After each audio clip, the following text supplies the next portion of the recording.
안 그래도 언급해주신 그 사건 사고들이 이 사전투표율에 영향 미친 거 아니냐 이런 분석도 나오는데 노태학 선관위원장이 여기에 대해서 사과하기도 했습니다. 투표 부실 관리에 대해서 우리 국민 여러분께 진심으로 송구의 말씀을 드립니다. 선거 절차가 마무리되는 대로 문제의 원인과 책임 소재를 밝혀 엄정한 법적인 절차를 밟도록 하겠습니다. 지난 이틀 동안 전국적으로 선거 방해 행위가 있었습니다. 조직적인 것으로 보이는 투표원들에 대한 협박, 폭행, 사무실 무단 침입, 또 그로 인하여 상해를 입은 직원도 있었고 그 자리에서 또 정신을 잃은 직원도 있었습니다. 우리 중앙선관위는 심각하게 생각을 하며 법적인 절차를 통해서 강력하게 대응하겠습니다. 지난번 선거 때도 무슨 투표용지를 소쿠리에 넣어서 문제가 됐던 적도 있는데 왜 선관위에서 자꾸 이런 문제가 터지는지 모르겠습니다. 장윤 변호사님. 네. 선거 사무원이 다른 사람도 아니고 선거 사무원이 남편 명의로 대리 투표를 하는 어처구니가 없는 일이 벌어진 거거든요. 그렇습니다. 오늘 구속영장 심사 열린다는데 예. 어떤 처벌을 받게 되나요? 예, 조금 뒤에 오후 2시에 영장실질 심사가 열리게 되고요. 그만큼 비난 가능성과 상당히 죄질이 좋지 않다라고 검찰에서도 판단을 해서 영장 청구 단계까지 가게 된 겁니다.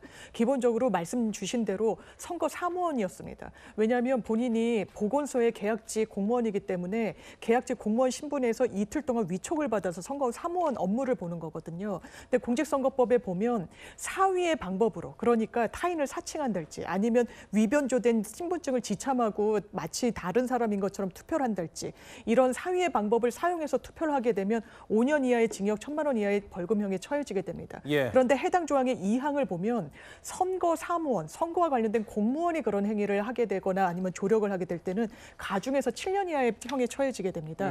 때문에 상당히 법정형이 높으면 기본적으로 처벌의 가능성이 높을 때 도주 우려, 증거인멸의 가능성이 높다라고 보여지거든요. 더더군다나 한 명이 아니라 남편의 신분증까지 같이 사용을 했기 때문에 공모 여부, 그러니까 입을 맞추거나 향후 증거인멸의 가능성도 높아서 영장 발부의 가능성 또한 적지 않다 이렇게 전망됩니다. 네, 앞서 강전혜 대변인님도 짚어주셨지만 신촌에서는 투표 용지가 외부로 반출되기도 했습니다. 강 대변인님. 네. 근데 사실 투표를 했으면 함에 넣고 이걸 지켜보는 사람들이 있는데 어떻게 이런 일이 가능했는지. 그러니까 우리가 들어가면은 투표용지를 받고 그다음에 기다리고 기표소로 들어가게 되는데 그 과정에 있어서 그 방 안이 한 68제곱미터 정도였는데 사람이 너무 많이 몰렸다라는 거예요. 예. 이재명 후보가 이 투표소에서 오전에 사전 투표를 했기 때문에 더 많은 사람들이 왔다라는 이야기들이 있습니다. 근데 거기에 대해서 그러면 투표용지 자체를 좀 기다리더라도 천천히 나누어주면 됐던 것인데 그렇지 않고 일단은 나눠주고 이분들이 밖에서 기다리도록 한 것이죠. 그래서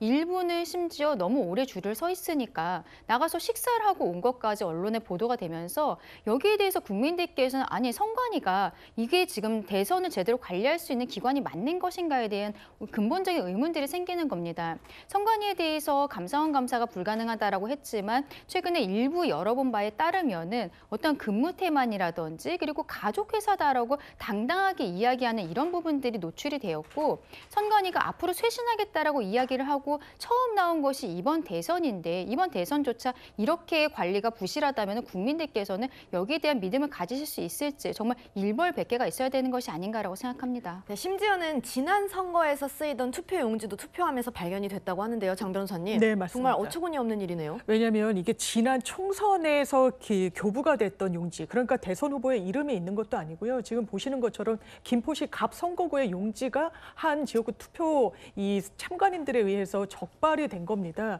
그러니까 어떻게 이렇게 외부로 당시에 교부됐던 기표까지 한 투표용지가 반출이 됐는지도 확인돼야 되겠지만 이 부분을 또 왜 어떤 의도로 이렇게 넣게 됐는지, 하지만 이게 특정이 가능한 사안인지, 근데 비단 한 지역구뿐만 아니라 한 두 케이스 정도가 적발이 됐기 때문에 이런 선거 사무 관리에 조금 더 선관위가 만전을 기해야 되겠습니다. 네, 그런가 하면 심지어 아예 기표가 된 용지가 들어있는 경우도 있었습니다. 구 부장님, 네. 이 경우에는 이제 뭐 선관위에서는 자작극이다 이런 얘기를 하고 있는데 어떻게 된 일인가요? 일반적으로 사전 투표를 하게 되면 이 자신의 관 외에서 투표할 경우에는 자신의 선거구로 그 기표한 투표 용지를 보내기 위해서 회송용 봉투를 함께 나눠줍니다. 네. 그러면 자신의 기표를 하고 회송용 봉투에 자기가 기표한 투표용지를 넣고 투표함에 넣도록 돼 있습니다. 그런데 자기가 기표한 용지를 넣으려고 보니까 이미 기표한 그 투표용지가 있었다는 겁니다. 그렇죠. 그러니까 자신이 투표한 것이 아닌 누군가가 기표한 투표용지가 하나 더 있었다는 겁니까? 아니, 있었다는 거 아닙니까? 그러니까 만약에 모르고 넣었다라면 그 회송용 투표용지에는 투표용지가 2장 들어있을 수가 있는 겁니다. 이것은 말 그대로 지금 선관위가 자작극이 의심된다고 하니 경찰에서 신속하게 수사를 해서 자작극인지 아닌지 밝혀낼 필요가 있습니다. 만약 이것이 선거 관리의 부실이거나 또는 이런 일이 제2, 제3의 일이 있었다라면 이건 선거 결과에 대해서 굉장히 회의적으로 부정적인 인식을 줄 수 있기 때문에 자작극인지 아닌지 하루빨리 이 경찰이 이 수사를 통해서 진위를 밝혀낼 필요가 있어 보입니다. 그 기표하는 영상도 돌았는데 뭐 귀화한 중국인이라고요? 그렇습니다. 우리 선거법은 기표하는 행위를 촬영하거나 그 촬영한 것을 공표하는 것을 엄격하게 금지합니다. 왜냐하면 우리 투표는 비밀 투표를 원칙으로 합니다. 내가 누군가에게 투표 행위를 했는지를 알리는 것을 법으로 금지하고 있습니다. 그런데 어떤 사람이 자신이 기표하고 있는 모습을 그 카메라로 촬영을 해서 촬영한 것뿐만 아니라 이걸 SNS에 올렸다는 겁니다. 물론 이 사람은 대한민국 국적자이긴 합니다만 이 귀화한 중국인이라고 합니다. 예. 귀화를 했기 때문에 대한민국 국적을 취득해서 투표권을 행사할 수 있었던 건데 아무리 그렇다 하더라도 대한민국 국민으로서 그 투표권을 행사하는 것을 자신이 촬영하고 이걸 자신이 그 활동하고 있는 이 중국에서 그 통용되는 SNS에서 올렸기 때문에 이분은 지금 이 사법당국에서 사법 처리를 하고 있습니다.